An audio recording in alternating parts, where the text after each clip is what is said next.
Thank you very much for keeping it here. This is Kenya's biggest conversation. In Nairobi, 94.4. In Nakuru, 96.0. Eldoret, 96.7. If you're in, where are we now? Kisumu, 102.5. Nyeri, 90.9. Let's go to the coast. From the coast, Kilifi, all the way to Malindi, 97.7. Malindi, crossing over into the south coast, 87.9. And that's where we want to anchor our conversation in the next hour. Now we want to talk about the drug menace in the coast. This is not an issue that has, just reared its ugly head now. It's been there for a while. The issue of drug trafficking, the convenient location of Kenya as a drug transit hub, and then the same drug now ending up in the local market.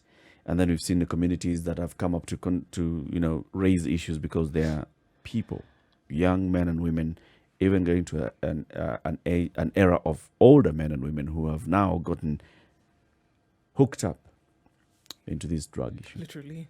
Completely. Hooked into drug. And now the human cost of this beast in the coast is what we want to discuss. And we'll be speaking with Nasra Omar. She is a digital curator, researcher on all these matters and communication. And Nasra is on the line. Good morning, Nasra. Morning. How are you? Well, thank you. And thank you very much for speaking to us. Yeah. Thank you for having me. Nasra, recently Kenya has been getting a lot of international attention when it comes to drug trafficking, especially Mombasa, right? We even know the case of the Akashas who are now, in prison in the USA. What's the situation on the ground? Like, contextualize this, the spread, the impact of the drug menace. Well, that's the thing. Right now, it's internationally, but it's a problem that we've been facing for a while. We can say decades of this, whereby Mombasa being a key port in East Africa and the best and fastest way to transport drugs without being caught is through the ocean, because who's going to police that entire space? So we have been having drugs coming in. Now, according to Netflix, this is one of the key hubs when it comes to trafficking. But on the other side, it's also it has been a place that's been abusing drugs for a long time. And unlike places like Mombasa, Nairobi, where the hard drugs, the heroin, cocaine, you'll mostly find it amongst the affluent people. In places like the coast, it's with the youth who, some of them have nothing. And I know people say Mombasa and coast Mombasa. So when we say when we talk about the coast, people only think this problem is in Mombasa. But technically, this thing is in the belly, in Malindi, it's in Lamu, it's everywhere. The drug menace is everywhere. When you say the drug menace is everywhere, if I may ask, and thank you very much for coming to the show, what specific drugs do we see the consumers at the coast consuming? So it depends. We're seeing heroin. We're seeing hard drugs. Heroin, the local name for the bungizi. We're seeing bangi, which bangi is everywhere right now in the world. But we have like brown sugar. We have, can I say all the nasty stuff? The stuff that gets you addicted for life and you can't let go. That's what's holding the coast right now. That was phase one of my question. Phase two, if you mentioned Netflix as a source. Now, if we were to go by what one sees in the movies or one gets the impression that there's a very direct correlation between drug use and gangs. Have we seen this correlation at the coast? Hey, where do we even start? It's there. It's okay. When we see Netflix, we see Narcos, or we see shows, we see news from Mexico and people being beheaded, or all these things. From that side, we can say that those places are where drugs are made. This is where the opium is and all these things. Now, when you come to our side, the impacts of the gangs is on a smaller scale, but it's still there. So I'll give you an example of my village. It's an island in Lamu, Pate. It's a small village. It's called Chundwa. We have people with machetes. People with machetes, pangas, cutting each other up because of either conflicts when it comes to drug abuse conflicts, or you have people who are trying to maintain their turfs. So if you read the news, the chiefs are being hacked to death. Assistant chiefs in broad daylight are being hacked to death. People are losing their fingers because kuna watu, they sharpen their panga so much that when they slice you once, all your fingers drop off from your hands. And these are all a way to protect their turfs. These are ways to instill fear in the community and the like. So yes, there is a relation to gangs and drugs. In Mombasa, we are seeing the same thing with different names of gangs coming up, killing each other, killing the community, terrorizing the community. Because now, when it comes to a place that has trafficking and abuse, you have gangs that come up to be able to sustain their needs, to sustain the heroin is expensive, all this brown sugar is expensive. So you have people cutting each other up, hacking people, going to other people's houses just so as to maintain their abuse and to maintain the channels of trafficking. We're seeing that this affects a lot of young boys and men, specifically so. Why do you think this is? Whether they are running these cartels, as it were, or addicted to the drugs, why is it that it's affected young men and boys more than women and girls? So we can see that the people who are outside of the men, drugs is outside. Drugs are rarely in the home. They're shot up in alleyways. They're where people interact. And with a unique situation in the coast, you'll see most women are indoors, girls are not outside as much. So the first people who would be addicted would be the boys. The people who you can lure in are the boys. The people who are transporting the drugs, the mules, all these are the boys. Though I'm not saying that there are no women in this or there are no female drug addicts, there are no female drug traffickers. One of the biggest drug traffickers in Mombasa is said to be a woman, apparently. So the boys, it's because they're outside. The girls are cocooned. The girls are saved, and we tend to be more of a protective of our girls. So ukimwona mwenzako msichana anatoka usiku, you're not going to let her be out. But a boy will come back at 2 a.m., 3 a.m. He's not going to be asked, where were you, what were you doing? But a girl, by 6 p.m., you should be home.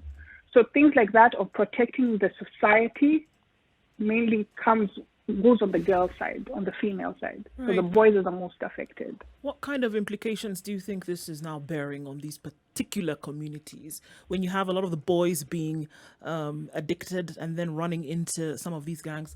What does that mean then for communities, for families? There are multiple dimensions to this, or multiple levels to this. One, you have a generation of lost boys. If the boys are not addicted to the drugs, meaning rendering them close to useless because they have to keep feeding the high, or they are working in the business, so it's dangerous. You're not seeing them walk as freely as they would. And those who are not addicted have been driven out of the towns. They've been taken to Arabuni. They've been taken to other cities where there's less of a drug menace. So there's like a gap in the entire society of men, of boys. And the ones that are left, there's crime rates are going up. You have people have no one to fend for them because, as I say, they're the ones who go out, who bring in the meat at home. So when they're not there, there's a gap in the household economy. And then you have mothers who, once your boy is caught or you're dealing with a criminal at home, or somebody's trying to fund their drug abuse, you end up starting to miss things in the house, or you sell your own things to bail out your son. People are selling their gold, people are selling their possessions to either take their children to rehab or to get their kids out of jail. So those are some of the things that we're starting to see. And on a positive but not so positive side, now women have had to step up. You're seeing young girls stepping up because there's nobody else who's going to do some things for you. So there's more a sort of empowerment that's happening, that responsibilities are shifting in the coast. Are you saying, Nasra, that Yeah. there's a leadership crisis? There is a leadership crisis. I'm not saying the situation is saying so, because and if you look at it, it's the same leaders who, in some scenarios, who are propagating this. They're the ones in the business. For example, what's she called? The women rep of Lamu went on public record to call out one of the Lamu leaders' brother for doing this in Parliament. So there's an aspect of them leading this on, or funding this trafficking, or protecting the evil people, because we will call them evil. And then also there's very little that's being done. The most that people want to do is build a rehabilitation clinic, but it can't stop there, because we're only going to save a couple of people, but there's a lot more implications in the society. Do I understand you to say Yeah. that there is a relationship between this drug trade and politics? Yeah. It's the only thing that's keeping it alive. If we had good governance, it wouldn't be there. And if you look around the world, it's the places where there is no politics, or there's no system of governance, or there's loopholes in the governance, where you see it thriving more. Because these are the people who you bribe to get your drugs through. These are the people you bribe to get your people out of jail. These are the people who create systems or gaps in the routes for trafficking. So the cops are asleep at a certain point, and you work around it. So yeah, it is them.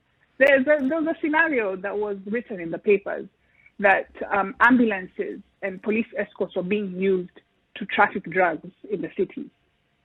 So there is a relation between the governance and the drug abuse problem and the trafficking. Is there an outcry from the community, from families? Is there an outcry to say that this is what we are seeing? It's affecting communities socially. It's already affecting leadership issues.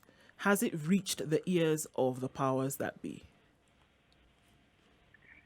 There's been an outcry for a while, but if the people are benefiting from it, the people at the top, obviously, no matter how loud you shout, they will close their ears.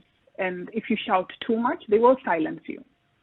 So the situation is dire, and it's only going to get worse. We'll have over 40,000 heroin addicts in the coast right now.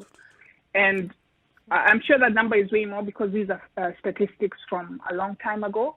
So seeing a lost generation and the next generation is coming up, and we're seeing the same trends going on at a much higher scale. There has been an outcry, but deaf ears. What kind of outcry is there? Is it organized? Is it reaching out to the authorities and demanding answers or demanding action? Is there follow through? Right now, I would say the outcry, because we know the way the situation works. We know how the systems right now are not the best for us. So the outcry is active action with the drug addicts, with the drug abusers, and trying to at least save them. So like in Mombasa, you have Mewa. They have a methadone program trying to wean people off, heroin.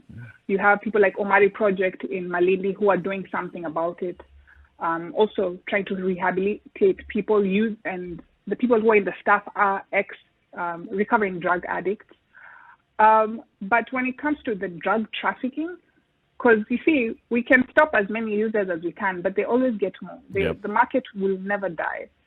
When it comes to drug trafficking, there is not much of a concerted effort. We know. We've seen Pablo Escobar and all these things. We see how deep it gets into the society, how deep these systems are. If people can escape from jail in the Americas because of this, what about our systems here? Like, no, I don't think there would be much would be done if the system of governance continues as is. But we've seen action being taken by government on several fronts. For example, there's an outcry from the community. There's a reshuffle of the administrative officers and police officers. We've seen the CS for Interior, Fred Matiang'i, flying all the way to the coast, holding a meeting and saying, you know what, I have moved all the officers here because of the outcry from the community. Why does that never work? I'll give you an example. Because we just do it for the show most of the time. We know how it works. I'll give you an example of Chundwa, where I told you there was a drug problem. It's a big drug problem in the whole island. It's one of the villages with the most addicts and where the drug trade flourishes. The cops that are sent there, and we know to service the area, are actually people who are sent as a punishment, whereby you have misbehaved as a disciplinary action. You've misbehaved somewhere else. So you know what? We're going to send you in the hardest place to live with the most difficult people. So if you're sending people in one of the drug dens or one of these worst affected areas, and the people you're sending in are the ones who are indisciplined, how are you going to solve the drug menace? So it's scenarios like that. Matiang'i would fly in, he would hold speeches, but the systems on the ground are not being designed to solve this. That's the issue. And even when the locals do it themselves, they're being killed. Let me ask this question. I want to come back to Mombasa town because at the coast, Mombasa is our biggest town. Where in Mombasa would you say you could identify, say, the biggest drug problem? Which part of Mombasa? I'd say Kisauni.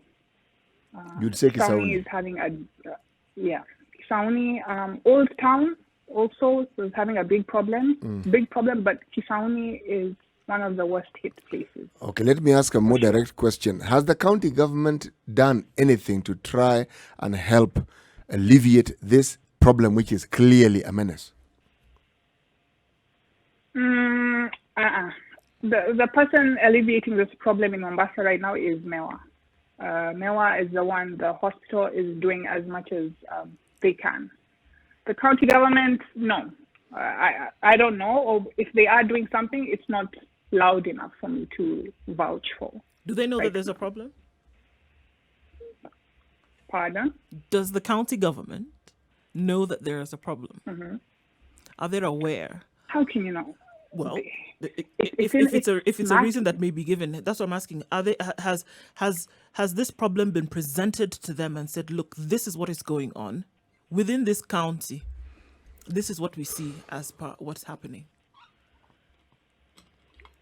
Yeah, if it was a secret thing, we would say they're not aware.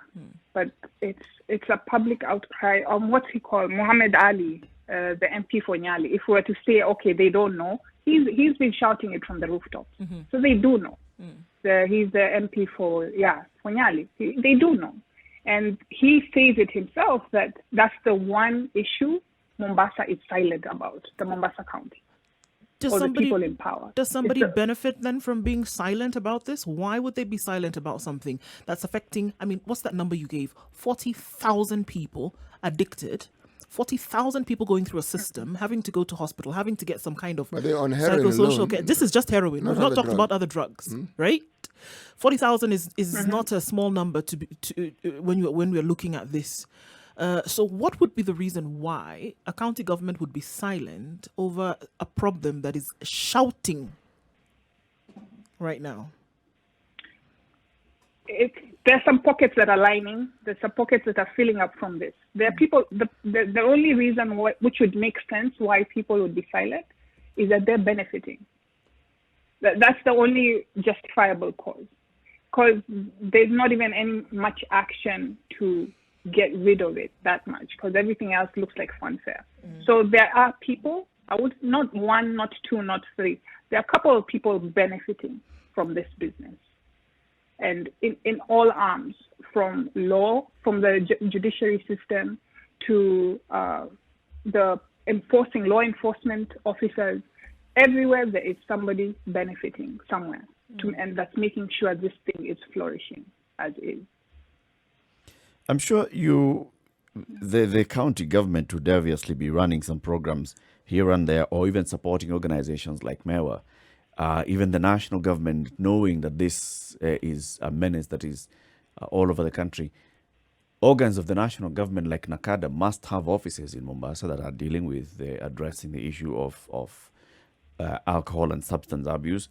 So is it that you're saying you have not encountered them, or are you saying that you have actually conducted your research and not found any action that's being taken by the two levels of government? No, the national government is taking action. That's for sure. And MEWA does work with NACADA in this. So because they can't really work alone. But when it comes to the trafficking and all that, that's where the issue is the most. And I'll stand corrected. Somebody would come in with better facts, and this is why we're here. But there is some level of trying to solve this. We are seeing a few people being caught, a few people going to jail for this. Most of the time, it's the low level drug traffickers. Yeah. It's the mules who are going to jail. But we want to see more akashas because that's where the drug is stopped, and they're known. So if we take Ali, Umari, and Juma to jail, and they are just peddling less than a kilo or something like that, what about the big guys who are bringing these things in containers? That's where the problem is. And they have done something. Let me say that, like when they blew up the ship in the ocean. But at the same time, still, because there's a level of distrust with the government, and the coast has been marginalized for a while. The coast has faced trust issues with the government. Even the ship, some people would say that they don't believe that there were drugs in there. That ni unga peke yake. Though they could have genuinely blown up all the drugs that they caught. But the level of distrust, so even when you go look for information in research to find out what's being done, there's such a negative vibe between the people and the government. So you would hear the good that the government is doing. Like right now, just what's happened with me. I'll just tell you what's the bad that they have done. So maybe we should have like a panelist from the government who's been active doing this and give us the facts and the stats of how they have handled this. But going even by the Netflix show, for example, they say it's not a big problem. It's fine. We have everything under control. But the people on the ground will tell you, no, this is a nightmare. Like, what are we doing? Yeah. You know, you mentioned that there's an entire generation that is being lost. The question I want to ask is, what would you say are the catalysts? What are the things that propel young people, not just into taking drugs, but into getting involved in this trade? What is it? It's quick money. It's a really, really good money. Like the amount you turn over, it's worth it. And you see, when you look at your partners or your friends who are in the business and they're living a good life because of this money, that's one of the biggest allures to it. So if just to ship something from point A to point B, I get $500,000. Just one risk, and even 50,000 can change somebody's life. So people are ready to risk it all because also they have very little to lose. Now you're in a situation where it's dire. There are no job opportunities. Everything is taken up by if you know somebody and things like that. So whatever opportunity you get, you go for it. But yeah, you end up endangering your life. You end up endangering your family. But it's worth the risk, according to them, at that particular point, based on the situation on the ground. So are you saying that is why? Do I hear you to say that there is perhaps a gap in the skill availability among the young people? There is an absence of adequate training facilities. What is it? Because unemployment among the youth is rampant in the country, yes, but what we're discussing here is a very extreme form of risk-taking.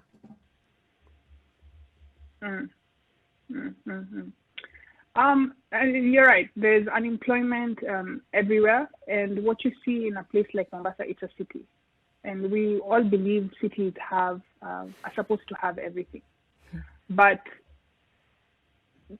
I would want to say it's historical. People feel like there's been an historical injustice, and people are carrying historical baggage of the situation. So there are some certain types of jobs for certain communities they wouldn't do. They'd be like, there's no way I'm gonna go like sweep a road. There's no way I'm gonna sell vegetables. There's no way I'm gonna go farm. There's actually such perceptions. So they would rather sit somewhere and wait for an opportunity which matches up with their papers because they have gone to school and matches up with how much they value themselves and what they are capable of. And then when you check, you stay 1 week, 2 weeks, 3 months, 4 months waiting. What's the next thing you're going to do? Pastime, or find a quick way to make a quick buck. And then now that's what ends up happening. So in as much as yes, there are some certain services that are available in the coast, though in certain regions they're not there. Some people want certain opportunities in a certain way, and if they can't get them, they will wait till that opportunity comes. The lack of opportunities, I think it resonates in terms of the youth, finished education, looking for opportunity, you not see that opportunity, and there's a way in which you are trained that the opportunity will come dressed in this particular form, and then you don't see that dressed opportunity coming your way, you get disenfranchised. We see it in other areas as well. I mean, when you talk about alcoholism in other parts of the country, when you talk about people moving into Miraa in some parts of the country, or smoking bang in other parts of the country. And then there's drugs in the coast. So we are talking about access now to drugs in the coast. What is it that facilitates that easy access of this particular illicit commodity in this particular region? Because it must be so cheap that somebody who's jobless can still afford it. You just need to look at the price of fuel in the coast and in Nairobi. The price of fuel in the coast is cheaper. Why? Because that's the point of entry. So this is where most of it comes in. So even if it's destined to other places, for example, it's going to other parts of the world, but it means some can be taken out for the community there, for example. And these are the people some of them are helping with the trafficking. Some of the barons are there. Some of the barons are based there. So you take out a few, give it to the people there, and voila, you have it. And on the point where you guys were asking on why is it that it's in the coast, I think we're at a second stage where it's not about not having opportunities anymore. It's beyond that, is that there's so many people using. It's like a pyramid scheme. Now you can get even more people. It's those first 10, 20, 100 people, which is difficult to get. And then now for every 2 people, like one person you have, he's going to get a few more. And after that, you get more and more and more. So then now you're able to hook people earlier, faster, and at a more wider scale. We're speaking with Nasra Omar Bwana. She's a digital curator, researcher, works very much in the coast, and especially documenting the life and times and the cultures of the coastal peoples, particularly the Swahili. And she's giving us experiences from the coast and the issue of drug, the human cost of the drug menace in the coast. We'll open up the phone lines, 0719 012600. That's 0719 012600. Let's move now into the solution part. What needs to happen to curb the drug menace in the coast? What needs to happen to curb the drug menace in Mombasa, in Kilifi, in all the way up to Lamu, and even the small villages in Lamu as well have also been affected. Something must be done. What is it that must be done to end the drug menace in the coast of the Republic of Kenya? In fact, let's just say in Kenya, but okay, no. Let's ask about coast specifically, all right? Well, talking about the drug menace, I mean, this is a uniquely troublesome scenario that we're talking about here, because when you hear of a lost generation, communities depend on their youth to carry on traditions and to ensure that there's continuity. Now, if you have a situation where the people who are to be relied on to do this have fallen prey to a menace such as this one here, this goes beyond a lost generation. It's a decimation of a generation. Let me ask my question. Given what you know and given what you've understood, I mean, there have been accusations about politicians being involved in the drug trade. There have been accusations about government officials like commissioners getting involved in the drug trade. The question I'm asking is not whether it's true or not, but do people believe it to be true?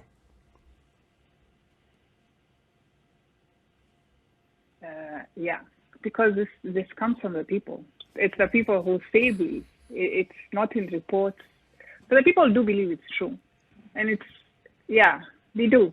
They do, but you will have doubters. It's a mix of both. So some people believe it when that this is just fabricated stories, especially if this is somebody you love or if you're a diehard fan of this person. But where there's smoke, there's fire. And this particular smoke, where do you think it comes from? Because it's not every leader towards whom fingers are pointed. There are specific individuals they'll mention. Why? Because you don't work in a bubble. It's an industry. You don't work alone. So at some point, somebody somewhere will open their mouth. And you just need one person to have a doubt or to open their mouth and connect just a few dots. And you're done. Or you're almost done. Because clearly, if these people are still in the business, they're not done yet. So why is it that the community cannot take action? I mean, there's clearly an organized system here that is ensuring the drugs arrive at the Kenyan coast and supplies the drugs into the smallest unit, the cheapest unit that can be afforded by everybody. Why can't the community act and break this up? Is it so secretive? When you're dealing first with your own son at home, you're already struggling with yourself and the impact that this has in your household or in your immediate family. So first, let me sort that out, and then let me go for the big guy. And also because it's a dangerous thing. And if we can't stop in Kenya, if we haven't been able to stop corruption, as long as pockets are being lined with something, it's very hard to take it down. As long as somebody is benefiting. So then what needs to happen? Because it seems as if when we've established the problem, we know that this is what the issue is. We know that there are thousands, tens of thousands of young people who are being affected.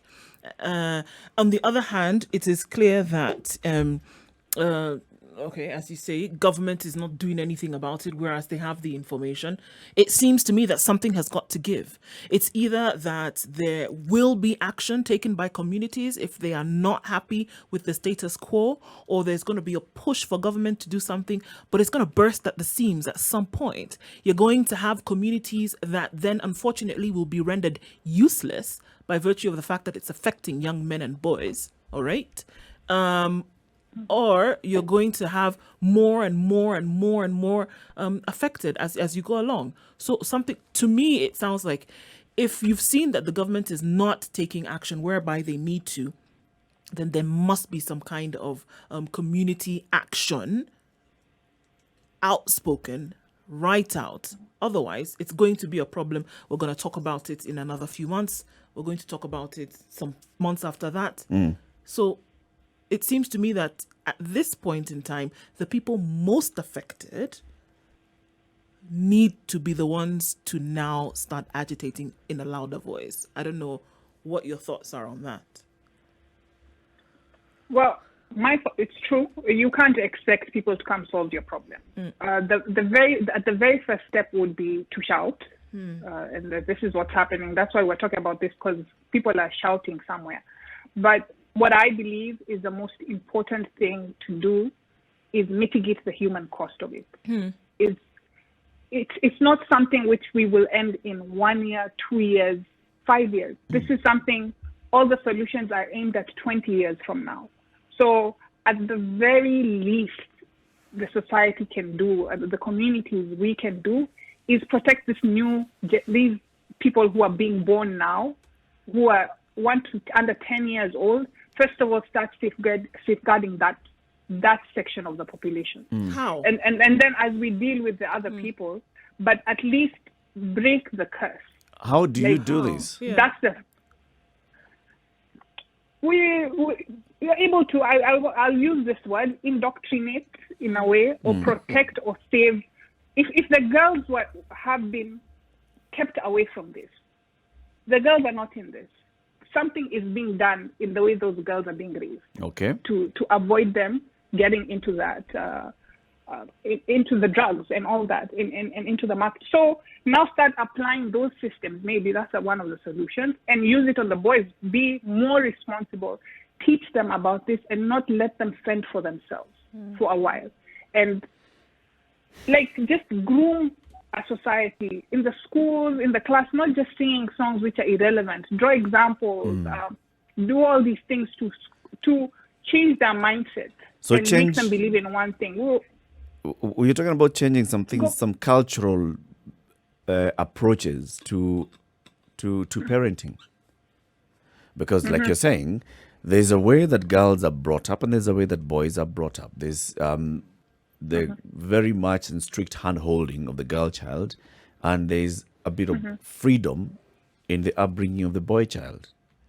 So you're saying that we should apply some level of strictness with the boy child as well, while at the same time...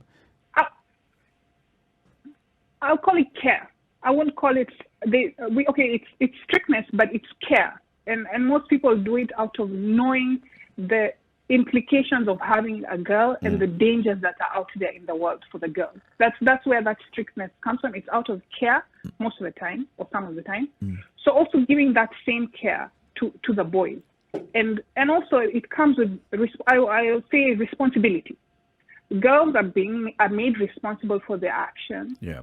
For what they do for the household. She's the one who will take away your cup when you finish your tea. You instill a sense of responsibility for their actions from a very young age. Yeah. So they're able to start making decisions based on their needs and based on the needs of the people around them. That's how we train. We're being trained in a way without realizing it. So it's the same. You need to, and the boy knows he's only responsible for himself and what he needs to do. So his actions are to make him happy. But a girl is brought up with shame and responsibility that you are responsible for the whole community. What you do reflects on everybody and all these things. And it ends up giving them morals in a way, or it has its bad side to it, but there's also that good side of it, where it's beneficial in terms of girls police themselves. Yeah. And they don't want to find themselves in the wrong place. And even if they want to, there's a lot that happens. There's an implication to it. I mean, you do this and the other, you're bringing shame to the family. You're bringing shame to the clan. Yeah. Nasra, just to keep back to, you are giving us your example of your own village. Just remind me the name of the village again. Chundwa village. Chundwa village in Lamu. No. Please inform Eric which island it's on, because Eric seems to think Lamu is just one big piece of land. You need to explain it to him. It's an island. So Chundwa, Lamu has so many islands. Right. Like, it's an archipelago.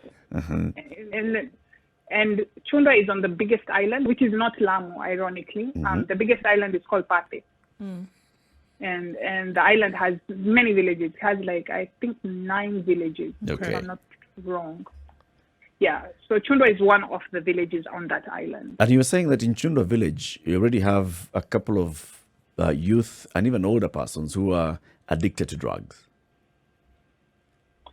Yes, or as we say, wanasinzia mabarazani, like they are hooked to this, and they're also it's also a trafficking center. Okay. So if you look at Pate, there are a couple of villages which are very active with the drug trade, and Chundwa is one of them. There's another one known as Bojumwali. And it's funny when I meet an OCS or somebody who's interacted with the community, and you tell them you're from there, they're like, hey, there. You sure you're safe? Because of how rampant the drug abuse is. But also at the same time, you can't really tell unless you've lived there for a while. Oh, it's not a VAT. You actually would visit the place and you would not know what's happening. Yeah. So like last year, we had people come over onto the village for, I would call it a mini festival. Mm-hmm. And a lot of care was taken security-wise. It was quiet. And now when you tell people about the situation there, they're like, this is impossible. This was the most peaceful village I have ever seen. Yep. But it's under the belly. So the community in and Chundwa knows that there's a drug problem. All right. Yeah. In the last, let's say 1 year, has there been any uprising or demonstration by the community demanding action, identifying that this is a person who is selling drugs here locally, and this is a person who has recruited our young people into the trade? In the last couple of years, they has. We even had informants and people like that working on this. But you have to remember the gangs. People have been killed. People have been, and when I say killed, it's not a shot. You're hacked to death. And they've been hacked to death in other villages like Mbwajumali, but it's the same. It's like it's connected. Yep. So it gets to a point where you fear for yourself and you fear for your life. And even beyond hacking, with the same trying to get informants and all this, when you're found out to be an informant, your house, there's arsoning. They light up your roof. And in the coast, it's thatch houses. Yeah. So you light up one roof, you are ready to risk the whole village and kill everybody. Yeah. So when it gets to that level, you can't really tell people, why aren't you doing anything about it? So the community has been why aren't you subdued, shouting? basically. Yeah. And therefore, it would be The community has unfair been subdued. to expect that the local community in Chundwa would behave the same way a community in a village in Kiambu would get up one morning and you'd see women demonstrating on the streets, demanding action against alcohol, people who are selling illicit alcohol.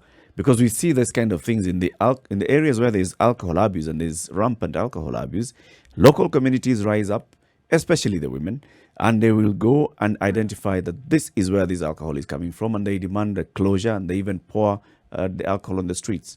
You're saying that we cannot expect the same in Chundwa?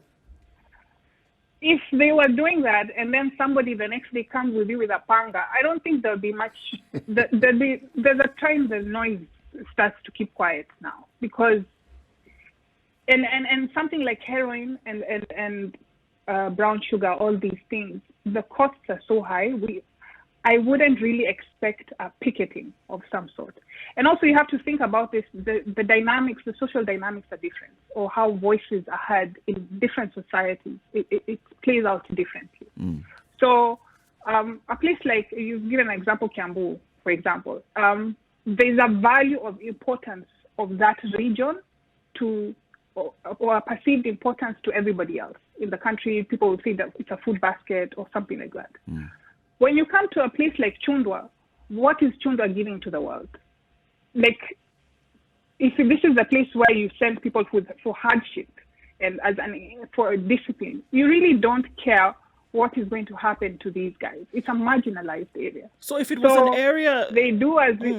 So if it was an area where you say is like, contributing, I'm going to put contributing in quotes, to the country, that you would even find that law enforcement and government, for example, would be involved more?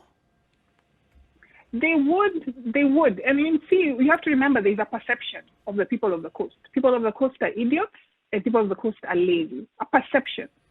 So you're like, why am I bothering with these people? Like, no. I think there are two different things. We are talking about action by the people themselves. It doesn't matter what perception everybody else in the bara would have for somebody in a village in Mombasa to rise up and say that we know this is enough. This is where this person is the one who's vending drugs. Why can't they rise up and say, this we know, you, Mr. So-and-so, you're the one who's been selling drugs to our youth here? It does matter, because you see, you have to go to these same offices you have to work with the police, to get this done. You have to work with like in Nairobi. No, maybe not. Just rise up as a community and go there and take action against your own neighbor. No. first of all, something like heroin, somebody just doesn't keep it, like alcohol, somewhere where you just go and you open up and it's there. These things are hidden, and you can't just go and say you're the one. Prove it. Prove I'm the one selling this heroin. Where is it? And if you don't have evidence, if you don't have proof, and they're saying, this one, Hanitaki Mazuri, next day you're being hacked. What do? Actually, also, there's a little point about these are islands. Now, policing a landmass like say Kiambu, and policing many islands is also very, very difficult. Number one. Number two. Chundo is one example. Mombasa. No, not Mombasa. I'm talking about Lamu. I'm talking about Lamu. There are many islands, and then there's a huge coastline. The question I would ask is, in all honesty, do we have the wherewithal or the interest to actually police our coastline? Because it's massive and it's porous. With something like it's the best way to do it is through intelligence, because it's massive, but there are very few people. So if you have created the right system of intelligence, you will get it, and people know. So they can manage to, at least, you just need to get rid of 2, 3, at least, start creating fear. And they have been doing something. Let me just clarify. There has been action towards it, but it's yet to be enough. And the action, actually, you're asking what the community is doing. Yep. The action that's been achieved so far, it's because of the community participation. It's because the community has said, we've had enough. But the community can only go so far. If you take this person to jail, the next day they are roaming free because watu wametoa kitu kidogo ama kitu kingi. And the cops have made this a business in that area. So no matter what we do, take 200 people into the jail cells, take people into rehab, fund everything, there's somebody somewhere benefiting. And they will take the person out and put them back into the society and protect them on top of that. So the solution isn't just with get rid of the drug dealers, get rid of the drug traffickers. It's also get rid of the rot in the system, because those two are thriving together. Is it possible? From where you're sitting now and from what you've seen and what you've experienced. You tell me. No, you have to tell me, because this is around the world. Hold on. Kenya. From where you are, from where you've sat, from all the information that you've been able to gather over time, from what your sentiment is at this moment, is it possible for what you've just said to happen? To get rid of the rot in the system, It is. to get traffickers off of the streets, to rehabilitate those who've been hooked on drugs for years. Is it possible to clean it up from where you sit? It's possible to not clean it up completely, but it's possible to mitigate the cost of this.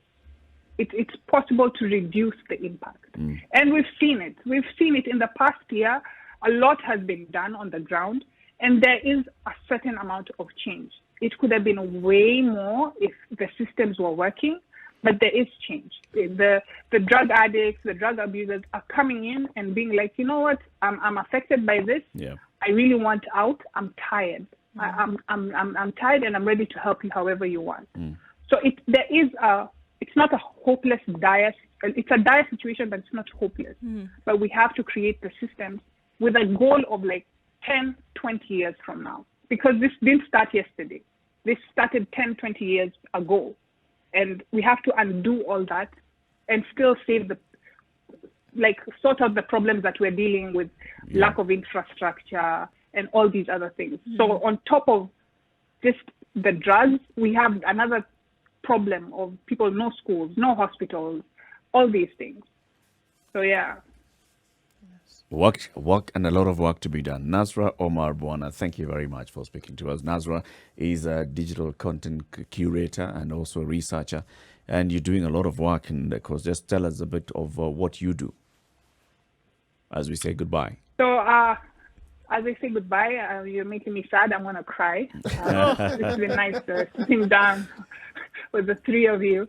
Right now, a lot of our focus is on identity. So I'm working with Historia, which focuses on the history and culture of the coast, and connecting the present to the past. So understanding who the people are, what they were and what they are now, so that in the future, people have a story to see where they came from. Because even as we talk about this drug menace, that's there. A part of it comes from an identity crisis of people not feeling they're worthy or people not knowing who they are. So the moment you give somebody pride and understanding of who they are and their possibilities of their generations before them, what they achieved and what they could achieve, we're hoping that it will have a positive impact on it. So we're just researching on things that were happening in the past and understanding what's happening now, basically. Some good work there you're doing. Thank you very much for speaking to us. Have a good day. Thank you so much. You too. Okay. Bye. Thank you. Bye-bye.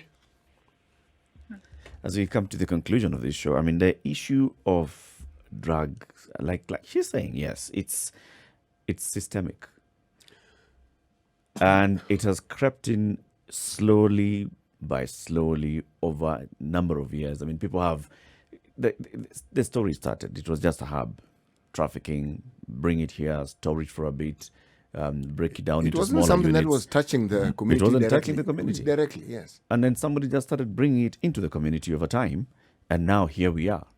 And over time, there have been, people that are saying, let's address this menace.